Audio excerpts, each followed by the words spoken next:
good afternoon, and thank you, and wow, I am so privileged and so honored to be sharing this afternoon with all of you and these incredibly amazing women that are being honored today. I'd like to extend my congratulations to each one of you, Octavia, Michelle, Kelly, Patty, and all 50 women that have been included in the Impact Report. Your achievements not just inspire me, but also so many others to work harder, to be better, and to make a dent wherever we can. So I'm very, very proud to be standing alongside of you. So in life, you know, there are moments when you stop and ask yourself, how did I get here? Like, why am I standing here? Well, this is definitely one of those moments for me. And I find myself going back to the beginning, back to my roots. I was born to incredible parents, amazing parents who served as doctors in the Indian Army. I was the firstborn, and as far back as I can remember, I made my parents very proud and happy 99% of the time. Okay, slight exaggerations of personal achievements are allowed from time to time, don't you think? My brother was born a few years later, and even then, nothing changed for me. We were both given equal opportunities, and I want to emphasize this. I want to really emphasize this for you because I don't think a lot of people might understand that being equal might seem very normal. But where I come from, India, and a lot of developing countries around the world, more often than not, this is an exception. It's actually a privilege. My first experience of the glaring disparity between boys and girls came at a very, very young age. I grew up in a middle-class family with extremely philanthropic parents who constantly reminded me and my brother how lucky we were and how giving back to those who were less fortunate was not a choice, it was a way of life. Simple. I was 7 or 8 years old when my parents started taking me on these visits in a traveling clinic to developing communities around and villages around the city that we lived in called Bareilly. We were packed into this ambulance, and my parents would provide free medical care to people who couldn't afford it. My job at the age of 8 was assistant pharmacist. So I would count all the medicines, put them in an envelope, and give it out to patients, and I really took my job very seriously, very seriously. But the more I went on these expeditions, the more I began to notice the simplest things that distinguished a boy from a girl, or a man from a woman. For example, girls were pulled out of school when they hit puberty because they were considered ready for marriage and babies. That's 12 and 13, while boys still enjoyed their childhood.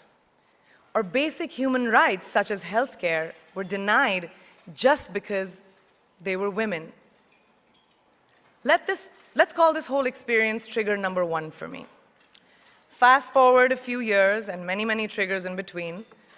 Like a producer-director, for example, early on in my career, I must have been about 18 or 19, telling me that if I didn't agree to the ridiculous terms or painfully low salary in his movie, that he would just replace me. Because girls are replaceable in the entertainment business. That was a memorable one. Made me decide to make myself irreplaceable.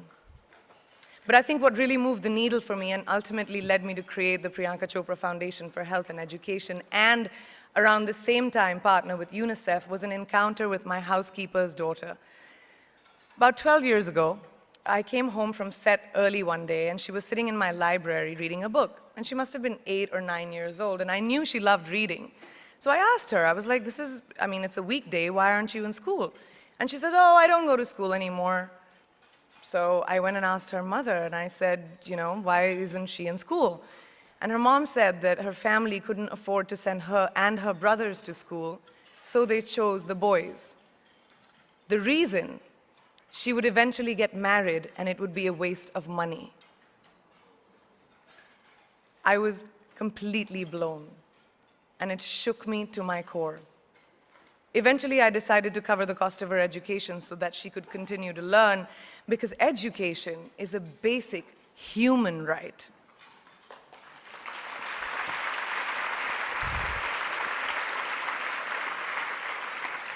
And a huge necessity, especially today.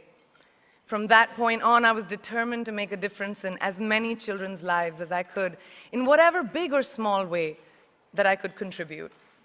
There's a really, really beautiful quote that I read recently, and I think it's absolutely appropriate to explain what I'm trying to say today.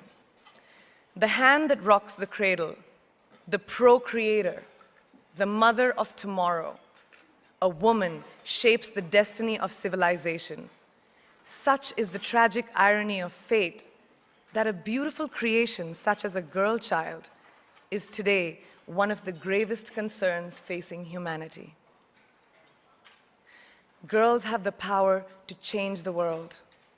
It is a fact, and yet today, girls are more likely than boys never to set foot in a classroom, despite of all the efforts and progress made over the last 2 decades. I'm just gonna give you a stat, more than 15 million girls of primary school age will never learn how to read or write, compared to 10 million boys. Primary school, it's the beginning of our future. Over the last 11 years, I have witnessed firsthand the incredible work that UNICEF does for children around the world, especially victims and survivors of child marriage, displacement, war, sexual violence. But there is still so much work to do. And for me, that is the fuel to my fire.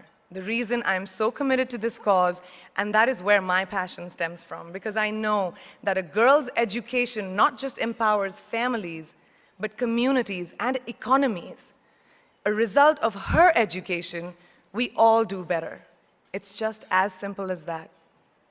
As entertainers and influencers sitting in this room, I feel that it's our social responsibility to be a voice for the voiceless, which is why I applaud each and every woman in this room for being such a badass.